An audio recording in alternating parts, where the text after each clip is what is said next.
आज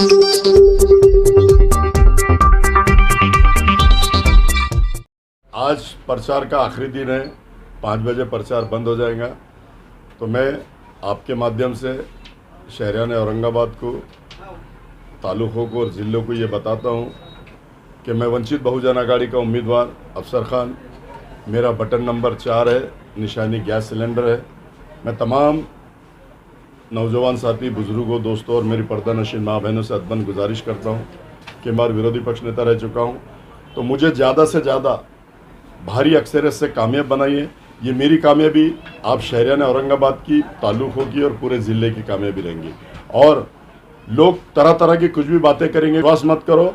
सवेरे सवेरे उठो, फजर की नमाज़ पढ़ो और अल्लाह के फजलो करम से 4 नंबर का बटन दबा के गैस सिलेंडर के आगे का मुझे भारी अक्सरियत से कामयाब बनाइए। ये मेरी अदबन गुजारिश है।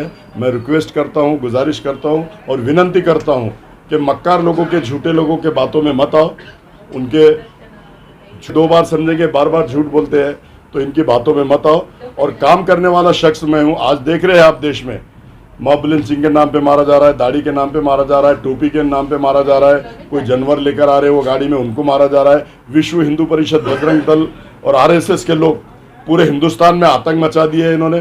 तो इनको लड़ने के लिए मुझ जैसा शख्स ज़िले में, देश में और लोकसभा में चाहिए, ऐसा मैं बताता हूँ। और लोकसभा के अंदर मेरे जैसा लोग अमित शाह, मोदी के आंखों में आंखें डाल के बात करने वाला चाहिए। जैसा मैं आज सेना और बीजेपी से लड़ता, वहाँ पे अमित शाह और मोदी से लड़ूंगा। आपके माध्यम से मैं पूरे ज़िले को ये बताना चाहता हूँ।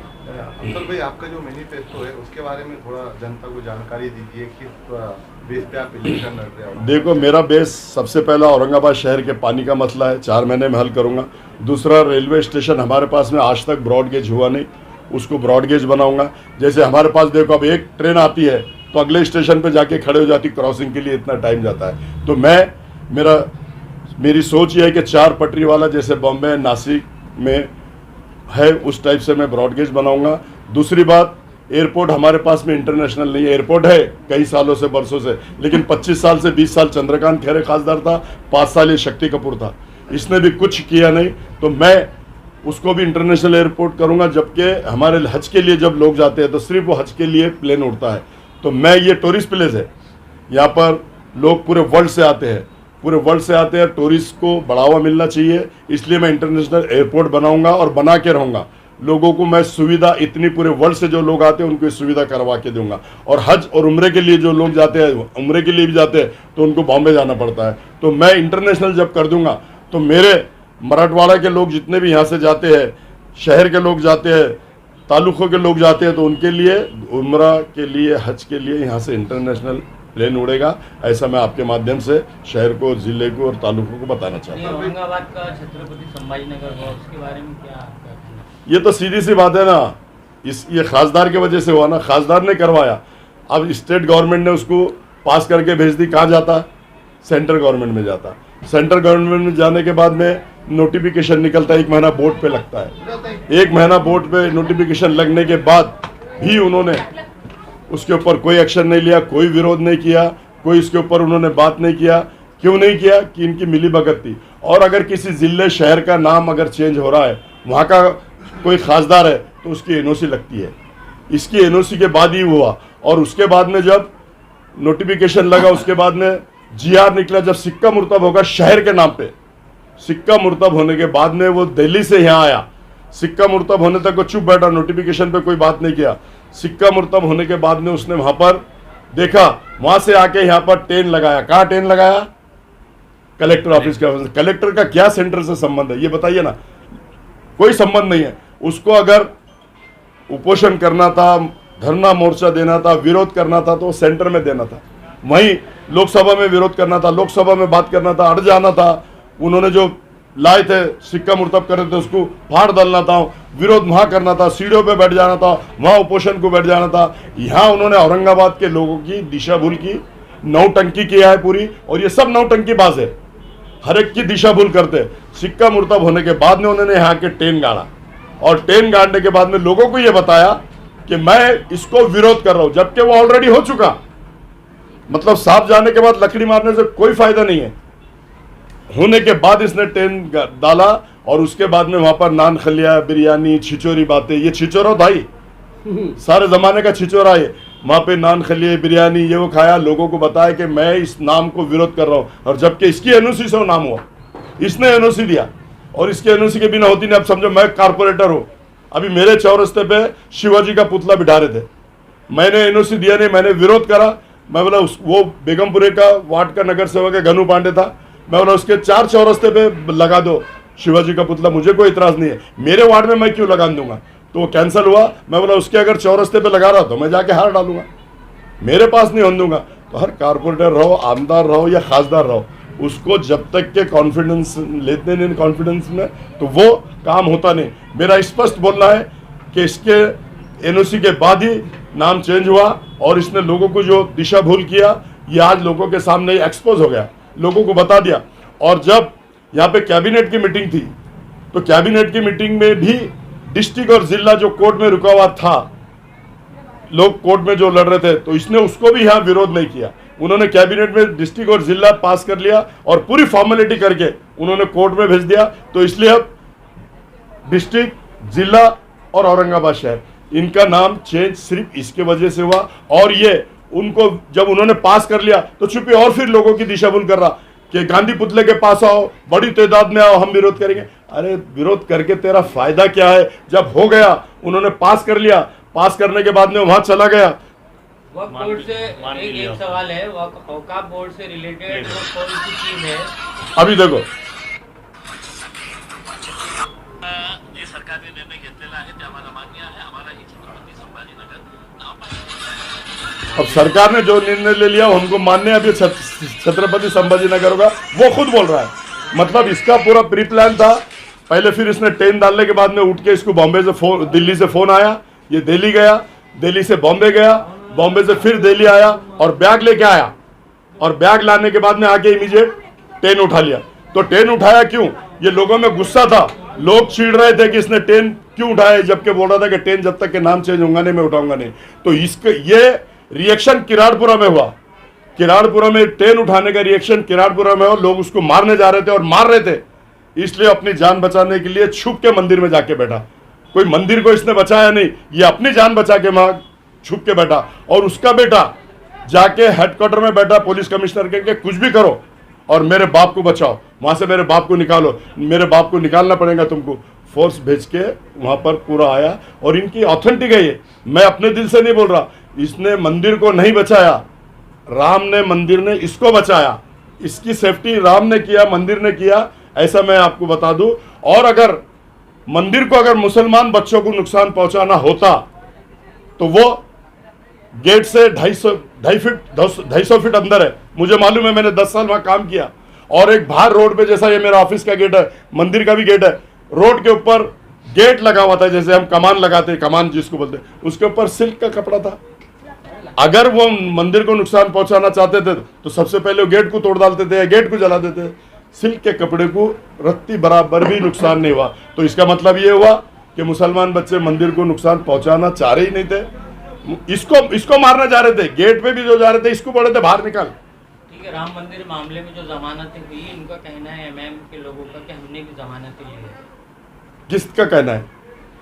माजी नगर सेवक इसाफ खान लिया ना उन्होंने 2 बेल, मैंने इससे पहले भी बताया, 2 बेल लिया ना उसने, मैं कहा नहीं बोल रहा, 2 बेल लिया उसने, सिर्फ 2 बेल लिया। बाकी के बेल तो शेर बब्बर अफसर खान ने, अफसर खान की फैमिली ने, अफसर खान के बच्चों ने, मेरे बच्चों ने जिंदगी में कोर्ट में नहीं गए, लेकिन मैंने कौम और मिल्लत के लिए मेरे बच्चों को भी कोर्ट में लेके उनको बेल लेने लगाया। मेरे बच्चे ने बेल लिया, मेरे भतीजों ने बेल लिया, मेरे बड़े भाई के दामादों ने बेल लिया, मेरे दोस्त मुजीब खान मेरे भाई के जैसे, उन्होंने सॉलेंसी बना के 5 की बेल लिया, उनके दोनों भाइयों ने बेल लिए, मेरे सब लोगों ने बेल लिया, मेरे मित्र मंडल के लोग, एजाज ने बेल लिया, इस्माइल खान ने बेल लिया, चांद ने बेल लिया, नमू ने बेल लिया, अनेक लोगों ने ऐसी बेल लेके सारे लोगों को बाहर लाने का काम हमने किया। ये तो बटन के नशे में बटन पिले राके पुलिस की गाड़ियां जलाई, पुलिस पे खतराव करा। इन पे कड़क कार्रवाई करो, कॉमिंग ऑपरेशन करो। इन्होंने जो हरकत की, इनको बचाने के लिए कोई आएगा नहीं। उसको ऐसे लग रहा था कोई आएगा नहीं, लेकिन टाइगर अभी जिंदा है, शक्ति कपूर, ये टाइगर जिंदा है। शक्ति कपूर कौम और मिल्लत के काम 25 साल से कर रहा,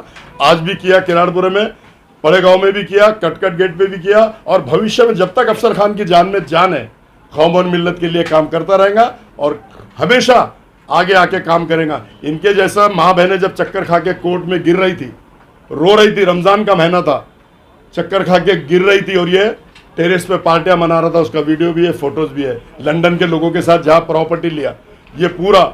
और इस अगर पत्थर दिल भी इंसान होता था तो पिघल जाता था, इसका दिल औलाद का है, इसलिए इसको ज़रा भी धक्का लगा नहीं। और वो माँ बहन है कि अब ये बोलता ना हमेशा कि मैं दुआओं से जीत के आया, मैं दुआ, अरे ठीक है ना, 2 बार तू दुआओं से जीत के आ गया, अल्लाह ने तेरे को जिताया, कौम और मिल्लत ने तेरे को जिताई, दलित समाज ने तेरे को जिताया। लेकिन अब वही माँ बहनों ने पूरा महीना रमज़ान में तेरे लिए बदवा दी, ताजुद की नमाज में लोगों ने तेरे को बदवा दी है। जो 100 बच्चे अंदर जेल में थे उन्होंने भी वहाँ 5 टाइम की नमाज पढ़ा, रोज़ा रखा, और जेल में 100 बच्चों ने उसके लिए बदवा दी, माँ बहनों ने बदवा दी कि हरामी है, कुत्ता है, मरेगा। मैं सामने देख रहा हूँ, मेरे साथ अनेक लोग थे, ऐसा उंगलियां तोड़े उन्होंने, उंगलियां मरेगा। तो अब ये बदवाओं से अल्लाह भी इसके साथ नहीं, अल्लाह भी इसको गिराएगा, और माँ बहनों की पूरी बदवाएं से ये गिरेगा, ऐसा मैं आपके माध्यम से कहता हूँ। बोर्ड में क्या ऐसी चीज है जो होना चाहिए था वो नहीं हुई? औकाफ बोर्ड जो है, वक्फ बोर्ड जो है, ये यतीम, यसीर, गरीब, गुरबा, इन लोगों के लिए प्रॉपर्टी होती है, इन लोगों को उसका लाभ होना चाहिए, इन लोगों को उसका फ़ायदा पहुंचना चाहिए। ये जो लोग वक्फ करते हैं, जैसे बड़े बड़े लोग, तो ये ऐसे लोगों के लिए करते हैं। लेकिन इसने वहाँ भी नहीं छोड़ा, इसने जालना रोड की जो आवाज़ उठाई कि धन्ना सेठ सारे अंदर जाएंगे, मैं बैठ के FIR दर्ज करूँगा, और FIR दर्ज करने के बाद में मैं इस गोर गरीब लोगों के घर, मकान, जो हमारे भाई लोग रिक्शा चला रहे, जो पंचर की दुकान चला रहे, उनको वहाँ दुकानें डाल के दूंगा। तो इस टाइप की उसने बात किया, लोगों की दिशा भूल किया, सारे धन्ना सेठों से बैठ के मीटिंग किया, 7 करोड़ रुपए लेके वहाँ से आवाज़ बंद कर दिया। ना आज तो एक भी गरीबों का घर बना, ना वहाँ के बड़े बड़े कपड़े के शोरूम टूटे, ना कुछ हुआ। इस टाइप की ये बात करता है और लोगों की दिशा भूल करता है। 7 करोड़ लिया, झूठा कोरोना हुआ बोल के 3 दिन आइकॉन हॉस्पिटल में एडमिट होगा, जब धरना और FIR की बात आई, मोर्चा निकालने की बात आई। तो इस तरफ का नौटंकी है वो। आपने देखा होगा, देशी दारू की आवाज़ उठाया, देशी दारू शहर में होना नहीं, उसको तोड़ा फोड़ा, 5 लाख रुपए महीना बन लिया। उसके बाद में वाइन शॉप की आवाज़ उठाया, वहाँ से 5 लाख रुपए बन लिया। मतलब 10 साल से 10 लाख रुपए महीना उसको आ रहा है। उसके बाद में कंपनी वालों को ब्लैकमेल किया, उसके बाद में गुटके वाले मारवाड़ी के पास में रेड मारा, और इधर अनवर के साथ पार्टनर जो बाहर विदेश जो गए थे, थाईलैंड जो गए थे शेरों के साथ, उसकी जो फोटो है, मैंने अपने सभागृह में भी कहा, उससे जाकर घूम के उसके साथ आया और मारवाड़ी के पास रेड बनाया और उसके साथ पार्टनर बन गया। ये गुटके में पार्टनर है, ये गरीब लोगों का जो राशन 2 रुपए किलो मिलता, उसके रैक के रैक में पार्टनर है।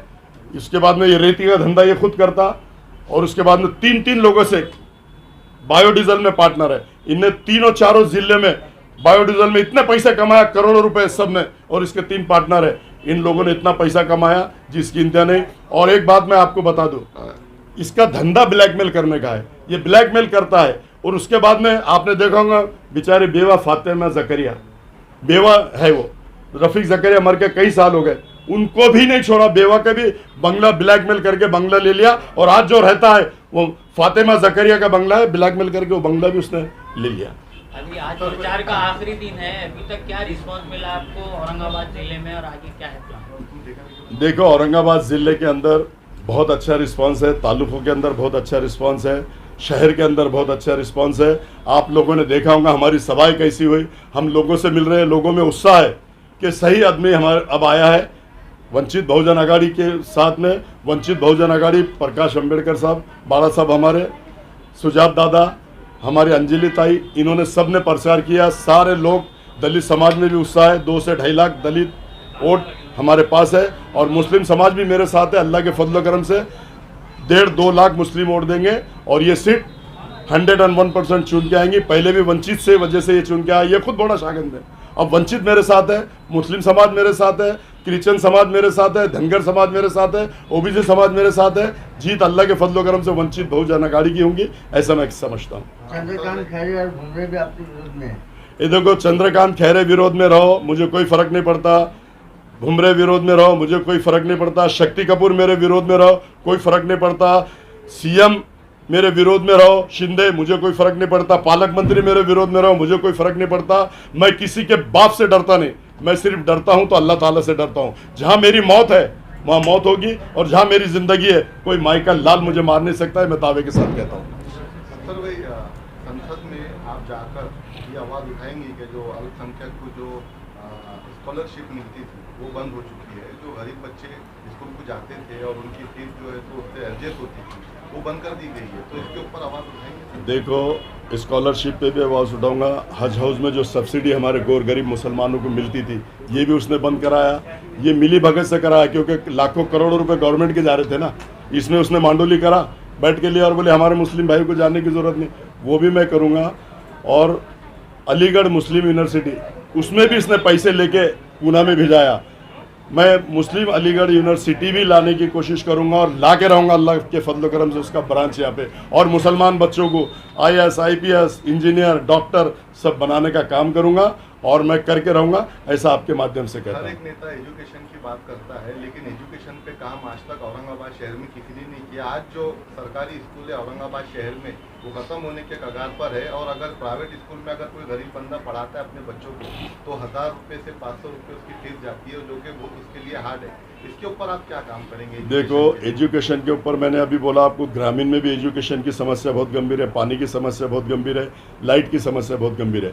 ये तीनों मसले मैं वहाँ के हल करके दूंगा। और यहाँ पर भी एजुकेशन पे तो मैं ध्यान दूंगा। मैंने आपको बोल दिया कि अभी भी अलीगढ़ मुस्लिम यूनिवर्सिटी लाऊंगा। और अनेक स्कूल गवर्नमेंट से जो आते हैं, गवर्नमेंट के पास बहुत स्कीम होती है एजुकेशन के लिए, स्कॉलरशिप होती है, सेंट्रल गवर्नमेंट और स्टेट गवर्नमेंट, दोनों गवर्नमेंट से मैं पैसा ला के मैं लोगों को स्कूल भी बना के दूंगा, शादी खाने लोगों को बना के दूंगा, बड़ा और हॉस्पिटल बना के दूंगा। आपके माध्यम से मैं बहुत फंड होता है, वो फंड ला के, अगर वो फंड ला के टूरिज्म को स्कोप आएगा तो यहाँ पे नौजवान बच्चों को रोज़गार मिलेगा। कंपनी लाऊंगा तो नौकरी मिलेंगी, कारखाना लाऊंगा तो नौकरी मिलेंगी। मैं काम की तरफ ध्यान दूंगा, अपना घर भरने का काम नहीं करूंगा जैसा इन लोग ने घर भरा। पहले 20 साल चंद्रकांत खैरे ने भरा, 5 साल इसने भरा, आमदार में भी इसने भरा, और लोगों को अंदर डालने का ये काम करते हैं। मुसलमानों को इन्होंने बोला, आपने देखा होगा रिसर्च सेंटर में, कि मेरे ज़िले में, मेरे शहर में नहीं, हिंदुस्तान के अंदर अगर कोई नशे का कारोबार सबसे ज़्यादा कर रहा है तो मुसलमान है, और नशा करने का भी कारोबार कोई कर रहा है तो मुसलमान है। मतलब तुमने मुसलमानों को पूरे देश में नस्ता नाबूद करने की बीजेपी से सुपारी ली हुई है, RSS से सुपारी ली हुई है। तुम्हारा एजेंडा क्या है? मतलब मुसलमानों को बदनाम करना, मुसलमानों को मारना। आपने देखा होगा दिल्ली में 2014 से पहले इतना जातिवाद कहीं भी नहीं था। बॉम्बे में भी अनेक लोग नमाज पढ़ते थे, दिल्ली में भी, गुड़गांव में भी लोग नमाज पढ़ते थे, लेकिन आप देखो इनकी वजह से कितना जातिवाद फैल चुका। हमारा एक भाई सजदे में जा रहा है तो पुलिस वाला उसको लाते मार रहा है। कितनी शर्म की बात है। इन लोगों की वजह से हो रहा है, जो नफरत आज है इन लोगों की वजह से है। और मैं उसके ऊपर भी बाइट दिया और 4 घंटे में वो पुलिस वाले को सस्पेंड गवर्नमेंट ने किया, नहीं तो मैं उसके लिए धरना मोर्चा आंदोलन कर रहा था, उसके ऊपर भी बाइट मैंने दिया। जहाँ जहाँ हिंदुस्तान के अंदर मुसलमानों के ऊपर, दलित समाज के ऊपर, अल्पसंख्यक के ऊपर जुल्म, अन्याय, अत्याचार हो रहा, उसके खिलाफ अफसर खान लड़ेंगे। आपने देखा होगा क्रिश्चियन समाज, उनके चर्चों पे हमला हो रहा है, बुद्ध विहारों पे हमला हो रहा है, आप देख रहे हैं मस्जिदों पे हमला हो रहा है, आप देख रहे हैं अनेक मुसलमानों को मारा जा रहा है।